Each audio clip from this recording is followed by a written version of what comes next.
अखेर ठाण्यामध्ये शिंदेच्या शिवसेनेचे उमेदवार नरेश म्हस्के यांनी आपला उमेदवारी अर्ज दाखल केलाय। भाजपमधल्या नाईकांच्या नाराजी नाट्यावरती फडणवीसांनी पडदा टाकला आणि त्यानंतर गणेश नाईक सुद्धा यावेळी उपस्थित होते। या निमित्तानं ठाण्यामध्ये जोरदार शक्ती प्रदर्शन सुद्धा करण्यात आलंय।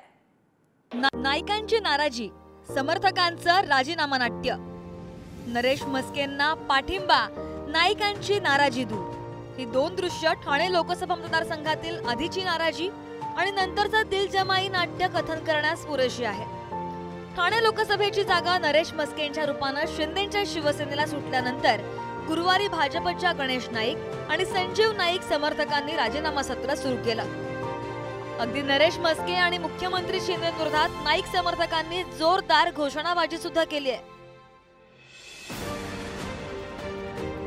मात्र लगेच दुसऱ्याच दिवशी गणेश नाईक आणि संजीव नाईकांची नाराजी दूर करण्यात मुख्यमंत्री एकनाथ शिंदे आणि उपमुख्यमंत्री फडणवीसांना यश आलं।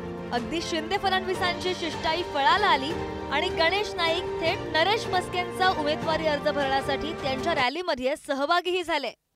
48 जागा प्रतिष्ठेच्या आहेत, ऐकला का?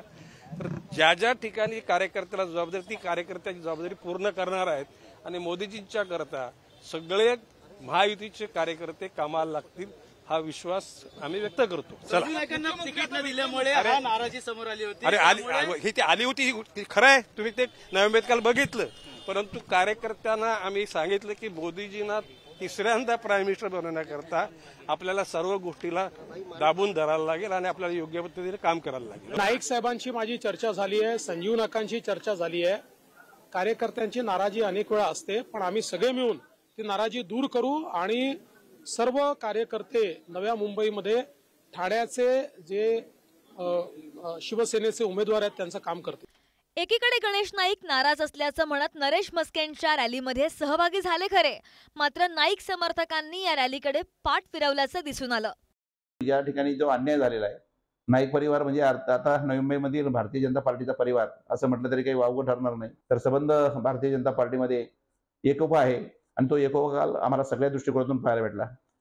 परंतु एकंदरीतच हा जो ठाणे लोकसभा मतदारसंघ आहे त्या ठिकाणी मुख्यमंत्री यांचा राहता मतदारसंघ असल्यामुळे त्या ठिकाणी पक्षाला थोडंसं झुकतं माप त्यांना द्यावं लागलं असं आम्हाला त्या ठिकाणी समजलं। कोणी कार्यकर्ता नगरसेवक फॉर्म भरायला तिथे गेलेला नाहीये, परंतु पक्षश्रेष्ठींची चर्चा आणि नाईक साहेबांच्या माध्यमातून पक्षश्रेष्ठींबरोबर जर विनिमय चर्चा झाली तर निश्चित पुढे आम्ही काय पक्षश्रेष्ठीच्या किंवा नाईक साहेबांच्या पुढे नाही आहोत।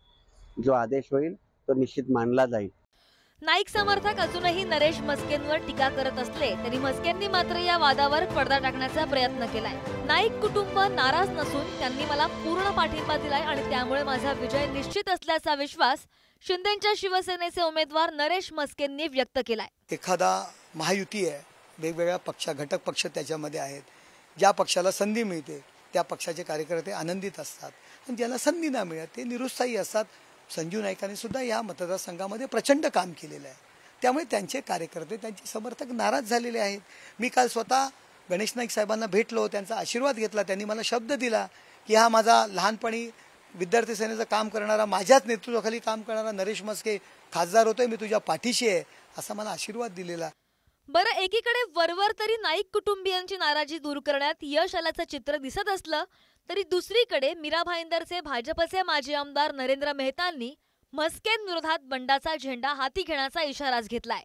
ठाणे लोकसभा मतदारसंघात शिंदेच्या शिवसेनेच्या नरेश म्हस्केंचा ठाकरेंच्या शिवसेनेच्या राजन विचारेंशी तुल्यबळ सामना रंगणार आहे। मात्र आपल्याच बालेकिल्ल्यात विरोधी उमेदवारापेक्षा महायुतीतील मित्रपक्षाच्या नेत्यांचा नाराजीचा सामना शिंदेच्या शिवसेनेसाठी डोकेदुखी ठरू नये म्हणजे मिळवलं। निकेश शार्दूल, पुढारी न्यूज, ठाणे।